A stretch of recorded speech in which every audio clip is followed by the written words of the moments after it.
दावत के मैदान में, दावत के मैदान में जितना गिरना हो गिर जाओ। अगर तुम्हारे गिरने की वजह से एक भी आदमी अगर शिर्क से तौबा कर लेता है और ईमान में दाखिल होता है तो रसूलुल्लाह सल्लल्लाहु अलैहि वसल्लम ने फरमाया, ऐ अली तेरे दावत पर एक भी आदमी अगर तौबा कर लेता है तो जन्नत की जमानत मैं लेता हूं। तो ये हाथ में क्या हमारे मोबाइल, इसको किसने बनाया? किसी इंसान ने बनाया। बनाने वाले इंजीनियर जो इस मोबाइल को बनाया है, बनाने वाले इंजीनियर के जिस्म का कोई हिस्सा इस मोबाइल के अंदर है? हाथ, नाक, कान, पांव कुछ भी है? नहीं है। तो बनाने वाले इंजीनियर का इस मोबाइल के अंदर क्या है भाई?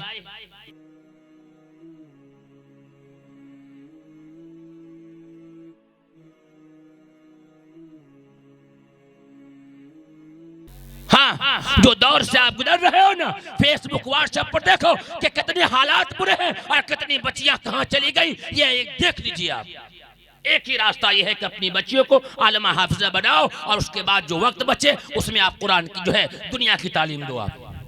तो 3 तारीख के फेसबुक पर जब उस मंदिर में गया और दीदी से मैंने मिला, मिलने के बाद मैंने अपनी बात रखी। तो उनके यहाँ मूर्ति की पूजा नहीं होती है, ब्रह्मा कुमारी की, और वो लोग अनाज नहीं खाते हैं, फ्रूट खाते हैं भाई।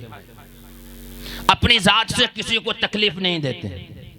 जब मैंने तमाम बातें वहां रखी, उन्होंने एक जुमला कहा, मौलाना आपकी जितनी भी बुराइयां हैं हमें दे दीजिए और मेरी जितनी भी अच्छाइयां हैं आप लेके चले जाइए।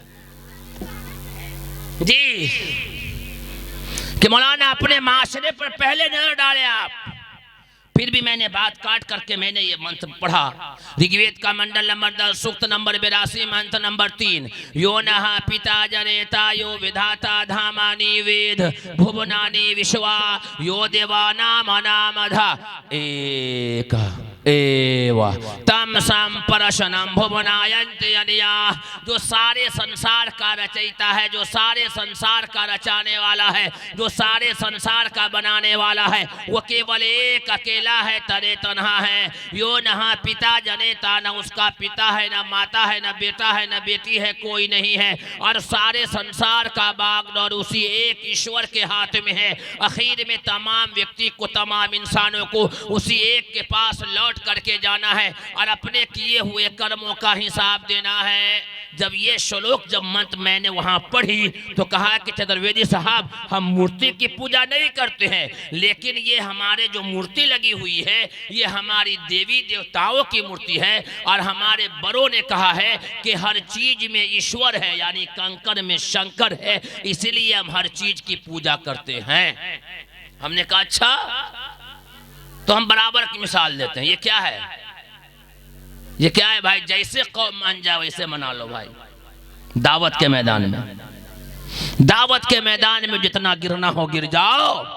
अगर तुम्हारे गिरने की वजह से एक भी आदमी अगर शिर्क से तौबा कर लेता है और ईमान में दाखिल होता है तो रसूलुल्लाह सल्लल्लाहु अलैहि वसल्लम ने फरमाया, ऐ अली तेरे दावत पर एक भी आदमी अगर तौबा कर लेता है तो जन्नत की जमानत मैं लेता हूं। आज हमने दावत के कामों को छोड़ा है, तो मेरे हाथ में क्या है? रे बोलिए, ये तो हर आदमी जानता होगा। इसको तो कोई भी आदमी, आज के दौर में बीवी छूट जाए तो कोई बात नहीं, लेकिन मोबाइल नहीं छूट पाता है। लोग बीवी को भूल जाएगा लेकिन मोबाइल को नहीं भूलता है। माँ को देखा कि बेटे को भूल गई, लेकिन मोबाइल चलाते चलाते चली गई, लेकिन बेटा भूल गया। मालेगांव में हम भी एक दिन चले जल्दी से मोटरसाइकिल से, मोबाइल चार्ज में छूट गया। कुछ दूर गए तो लगा पूरा बदन लगता कि हल्का है, लगता कुछ खो गया है। अरे इधर देखा उधर मोबाइल गायब है, पता नहीं क्या हुआ। जल्दी से गए तो मोबाइल लेकर। इतनी आदत बन गई है अभी, बीवी छूट जाए तो कोई दिक्कत नहीं, लेकिन मोबाइल नहीं छूटनी चाहिए। समझ रहे? ये हालात है। तो ये क्या है हमारे हाथ में? इसको किसने बनाया?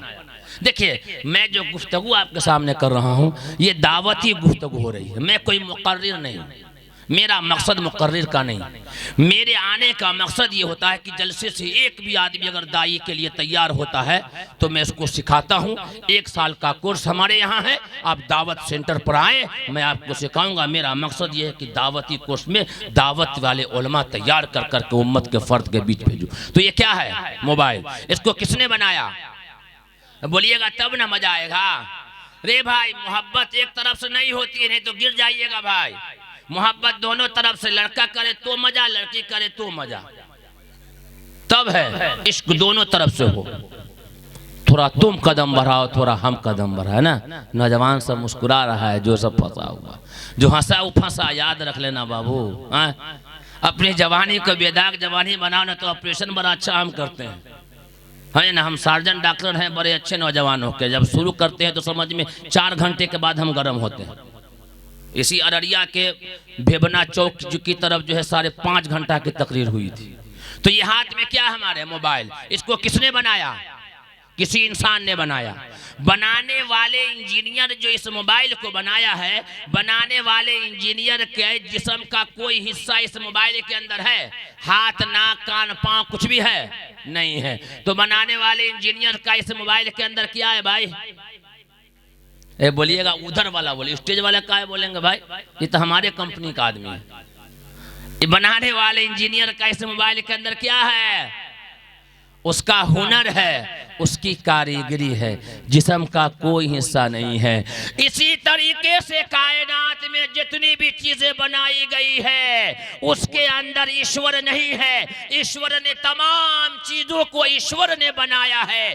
जिस्म का कोई हिस्सा मोबाइल के अंदर मोबाइल बनाने वाले इंजीनियर का नहीं है। उसका हुनर, उसकी कारीगरी है। कायनात में जितनी भी चीजें बनाई गई है वो ईश्वर ने बनाया है। उसके अंदर ईश्वर नहीं है, बल्कि ईश्वर की कारीगरी उसके अंदर है। तो पूजा किसकी होगी? जिस चीज को बनाया गया उसकी होगी, और जिसने इसको बनाया उसकी होगी। रे बड़ा कौन होता है? बनाने वाला बड़ा होगा या जिसको बनाया गया वो बड़ा होगा? तो बनाने वाला कौन है? अल्लाह है। तब पूजा किसकी होगी? अल्लाह की होगी।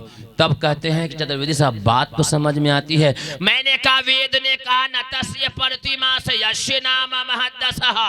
उस ईश्वर की कोई मूर्ति नहीं है, उसका कोई ढांचा नहीं है, उसका कोई स्टेचू नहीं, वो तो निराकार है भाई। जब वो दिखाई नहीं देता तो आया कहां से? तो मालूम ये चला कि ये पूरा का पूरा जो है काला बाजार घोटाला है ये साहब। इसको सफाई कौन करेगा? इन गंदगी को साफ कौन करेगा? तो ये उलमा की जमात भी करेगी, अवाम की जमात भी करेगी। कलमा पढ़ने वाले हर इंसान जो है मुसलमान है, उसकी जिम्मेदारी है कि गंदगी को साफ किया जाए। रसूलुल्लाह सल्लल्लाहु अलैहि वसल्लम ने मक्का की धरती पर 63 साल जिंदगी आपने पाई है। मक्का से लेकर के मदीने की जिंदगी आपने 63 साल पाई है। 63 साल जिंदगी में रसूलुल्लाह सल्लल्लाहु ने जो एक गालियां सुन करके, पत्थरे खा करके, मुसीबतें बर्दाश्त कर करके, परेशानियां झेल करके गंदगी को साफ किया है दिलों के अंदर से। ऐ उम्मत मुस्लिमा के गय्यूर नौजवानों, ये हमारे हिंदू भाई जो है ये हमारे दुश्मन नहीं है, ये हमारे भाई है। रास्ते से गाड़ी हट चुकी है, अब इस रास्ते पे गाड़ी लाने की जिम्मेदारी हम सब मुसलमानों की है। नहीं तो नहीं बचोगे, नहीं बचोगे, काम नहीं करोगे।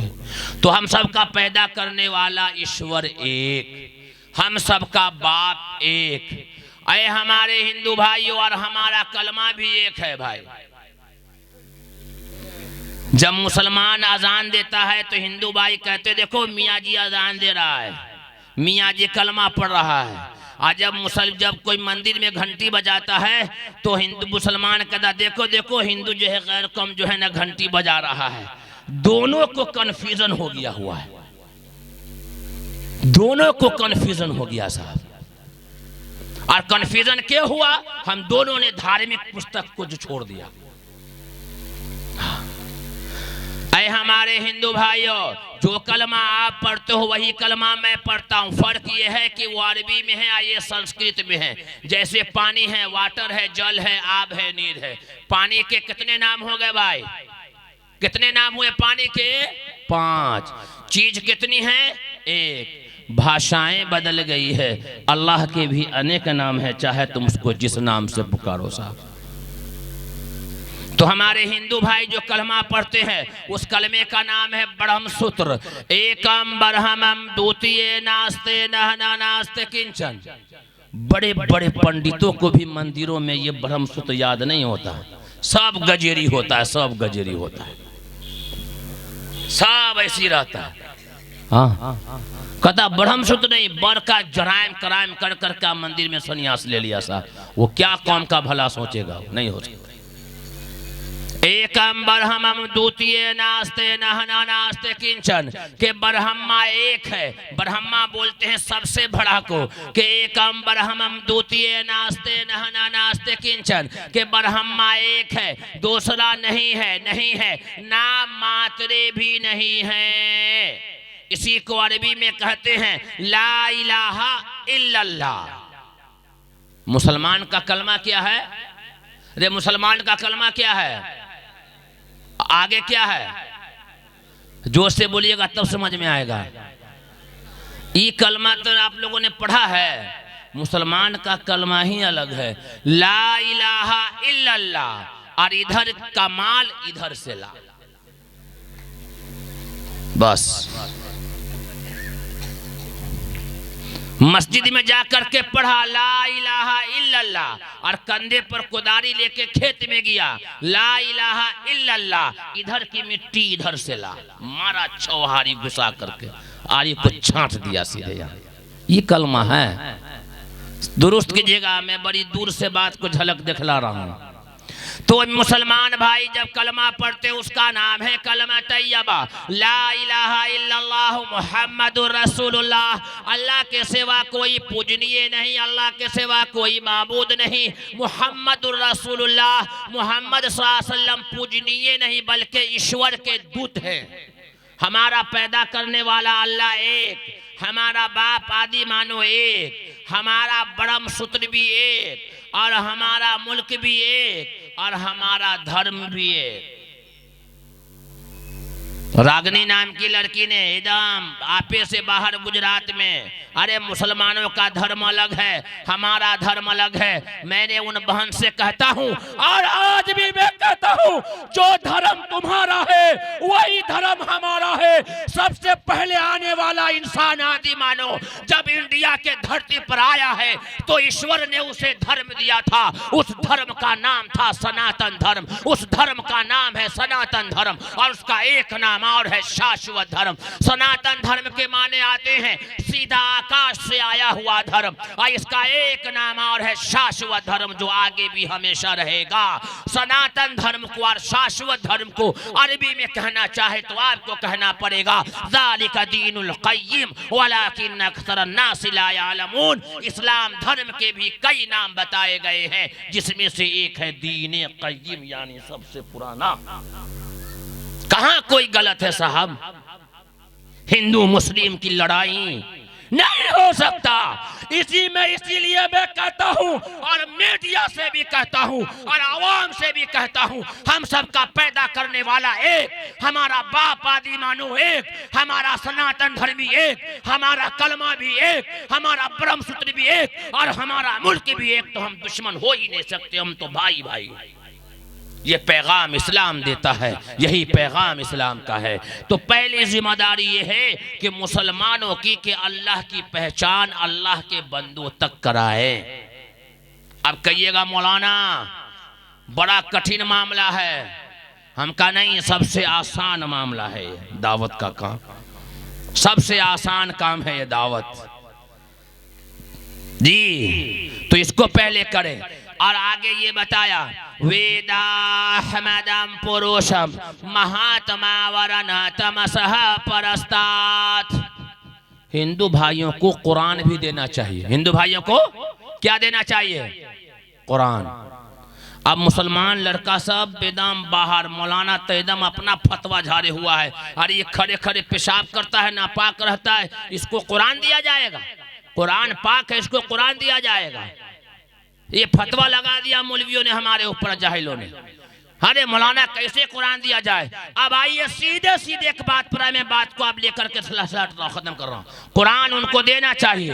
अल्लाह ने कुरान में कहा हुदल लिन्नास, हमने तमाम इंसानों को, कुरान जो है तमाम इंसानों के लिए मैंने कुरान करीम को नाजिल किया है, सिर्फ मुसलमानों के लिए नहीं किया है। अल्लाह पाक कुरान में कहता है सूरह नंबर 2 आयत नंबर 120, अल्लज़ीना आतैनाहुमुल किताब यतलूनहु हक़्क़ तिलावती। अगर सही मानों में इनको कुरान दिया जाता, ये तिलावत करते तो हक बात को मान जाते, समझ में आ जाती बात। अल्लाह के कुरान को अल्लाह के बंदों तक पहुंचाए। ये कुरान जिंदा कैसे होगा, ये कुरान आम कैसे होगा, दीनी बेदारी कैसे आएगी, तालीम आम कैसे होगा, तो उसके लिए मदारिस है मदारिस। इन मदारिस को मजबूत करने की जरूरत है, इन मदारिस को हाथ में हाथ डाल करके मजबूत करने की जरूरत है। माल से भी जरूरत है, ताकत से भी जरूरत है, माल से, वक्त से, हर चीज से मदारिस का हिल्फ करना हमारे लिए जरूरी है। अगर ये मदारिस अगर मिट गए और मदारिस को मिटाने की साजिशें चल रही है तो याद रख लीजिएगा, ना आपके ईमान बचेंगे, ना आपके नस्लों के ईमान बचेंगे मेरे भाइयों। ये जब तक ये मदारिस है, ये टोपी और कुर्ते, ये मस्जिदें, ये नमाजें, ये बच्चियां को आपने देखा ना, ये बच्चियां अरबी में तकरीर सुनाई, उसके हौसले को मैं सलाम करता हूँ, मुबारकबाद में पेश करता हूँ। कितने बड़े मजमे में बच्चियों ने आकर के अरबी में तकरीरें सुना दी, इतनी जामी तकरीरें हुई, अगर तर्जुमा किया जाए तो कलेजा निकल करके, दिल निकल करके बाहर आ जाए।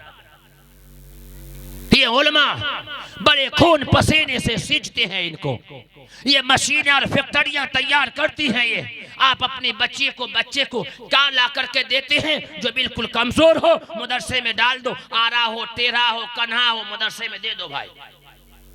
अब मौलाना क्या करते हैं मदरसे में, निंगरा आया, लुल्ला आया, निंगरा आया, सफाई सुथराई नहीं है। अब बेचारा मरा हुआ आदमी मौलाना क्या करे, उम्मत का दर्द है, अब टेढ़ा को सीधा बनाया भाई। कितना अहम काम किया मौलाना ने, टेढ़ा आया सीधा बनाया।